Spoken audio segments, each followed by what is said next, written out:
दोस्तों, ये कहानी किसी मंदिर या मस्जिद की दोस्तों लड़ाई की नहीं है। ये कहानी दोस्तों एक ऐसे सवाल की है जो दशकों तक दोस्तों भारत के दिल में धड़कता रहा। एक शहर दोस्तों, सरयू नदी और दोस्तों पुरानी गलियां और बीच में दोस्तों एक जगह जिसे दोस्तों आज आजकल हर कोई दोस्तों आस्था कहता है और कोई दोस्तों इतिहास और कोई भारत का दोस्तों संविधान भी बताता है। फैसला दोस्तों कानून करेगा। आप तो कहानी की दोस्तों शुरुआत मान लो बस। तो दोस्तों स्वागत है अपने यूट्यूब चैनल पर, आप बने रहिए। आज हम लाए दोस्तों अयोध्या पर एक प्रकार से दोस्तों स्क्रिप्ट। एक बूढ़े बाबा दोस्तों घाट पर बैठे हैं और एक नौजवान पूछता है, बाबा अयोध्या का विवाद आखिर है क्या? बाबा मुस्कुराते हैं और दोस्तों कहते हैं, बेटा ये विवाद पत्थरों का नहीं है, ये दोस्तों समय का है और ये विश्वास का है और ये दोस्तों अदालत की सबसे एक प्रकार से लंबी कहानी है। दोस्तों अयोध्या का महत्व, बाबा लोग बोलते हैं कि अयोध्या हिंदुओं के लिए राम की जन्मभूमि मानी जाती है। आपने सुना होगा कहीं ना कहीं, इसलिए सदियों से ये श्रद्धा का दोस्तों केंद्र रही। अब नौजवान पूछता है, और मस्जिद फिर? बाबा कहते हैं कि दोस्तों 16वीं शताब्दी में यहाँ पर एक मस्जिद बनी जिसे बाबरी मस्जिद कहा गया, बाबरी मस्जिद के नाम से संबोधित किया गया, ठीक है। और यहीं से दोस्तों इतिहास के पन्ने उलझने लग गए। अब दोस्तों होता क्या है, ब्रिटिश समय से विवाद के संकेत दोस्तों बाबा कहते हैं, बेटा ये विवाद का नया नहीं है।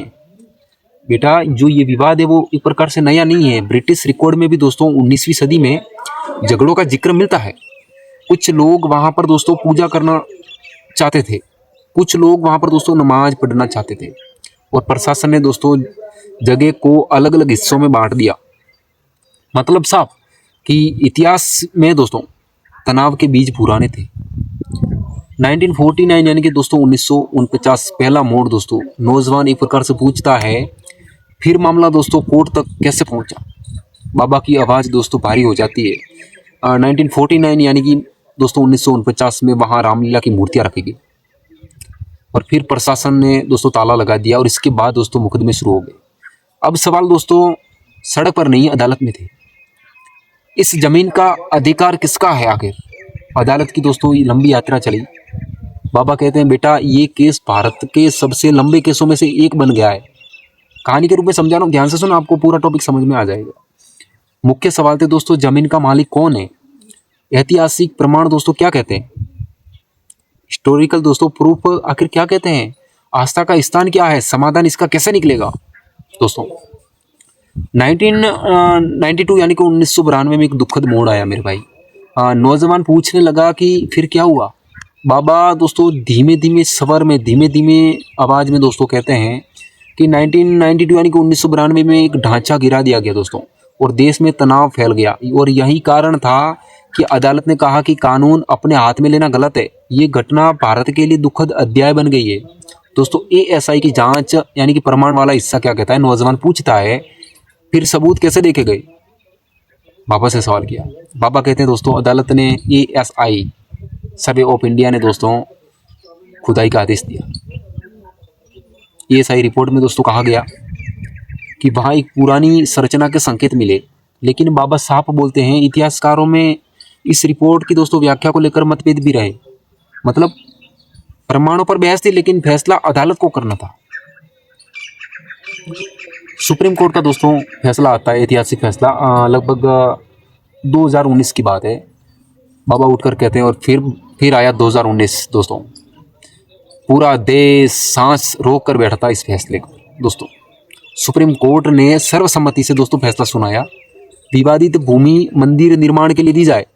मुस्लिम पक्ष को दोस्तों 5 एकड़ वैकल्पिक भूमि दी जाए और कोर्ट ने यह ढांचा गिराना गैर कानूनी था। बाबा कहते हैं ये फैसला दोस्तों आस्था पर नहीं, कानूनी प्रक्रिया और सबूतों पर आधारित था। कहानी का दोस्तों असली संदेश, नौजवान पूछता है, तो बाबा जीत किसकी हुई? मुस्लिम की मस्जिद भी थी दोस्तों, हिंदुओं का दोस्तों मंदिर भी था, अयोध्या नगरी थी, श्री राम का मंदिर भी बनाना था दोस्तों। तो बाबा मुस्कुरा कर कहते हैं, बेटा जीत मंदिर की नहीं है, जीत मस्जिद की नहीं है, जीत भारत के संविधान की हुई है। क्योंकि सब इतने बड़े विवाद का हल अदालत से निकला तो पूरे संसार, पूरी दुनिया ने भी देखा, भारत लड़ता नहीं है, हल निकालता, सॉल्यूशन समाधान निकालता है। तो दोस्तों अयोध्या की कहानी हमें ये सिखाती है कि आस्था जरूरी है, लेकिन शांति उससे भी कई गुना बड़ी है। इतिहास दोस्तों एक प्रकार से देखा जाए तो जटिल हो सकता है, लेकिन समाधान कानून से ही निकलता है।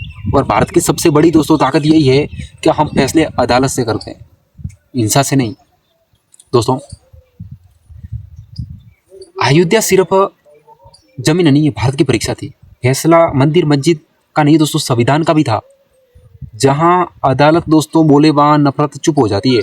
भारत की दोस्तों जीत शांति में है। मंदिर पत्थर का होता है बेशक, मस्जिद भी पत्थर का होता है, लेकिन दोस्तों इंसान का दिल सबसे बड़ा घर होता है। मैं तो ये समझता हूँ। राम ने भी अपने को प्रेम सिखाया है, रहीम ने भी प्रेम सिखाया है। नफरत किस किताब में लिखी है मेरे को बताइए। भगवान वहां नहीं रहते जहाँ इंसान को मार दे मेरे भाई। मसला इमारत का नहीं है, मसला सोच का है, थिंकिंग का है। धर्म का मतलब होता है जोड़ना, तोड़ना नहीं होता मेरे भाई। राम भी रोते हैं जब भाई आपस में लड़ते हैं। रहीम भी शर्मिंदा होते हैं जब महजब के नाम पर दोस्तों आग लगती है। मंदिर में भी दोस्तों घंटी बजती है, मंदिर में दोस्तों घंटी बजती है, और मस्जिद में भी अजान। दोनों का मतलब दोस्तों एक प्रकार से शांति है। जो भगवान के नाम पर दोस्तों नफरत फैलाए वो भगवान नहीं दोस्तों, वो भगवान का नहीं, अहंकार का भक्त है। सच यही है कि राम और रहीम रास्ता है कि दोस्तों इंसानियत। वीडियो अच्छा लगा हो तो दोस्तों शेयर कर देना। जय हिंद, वंदे मातरम।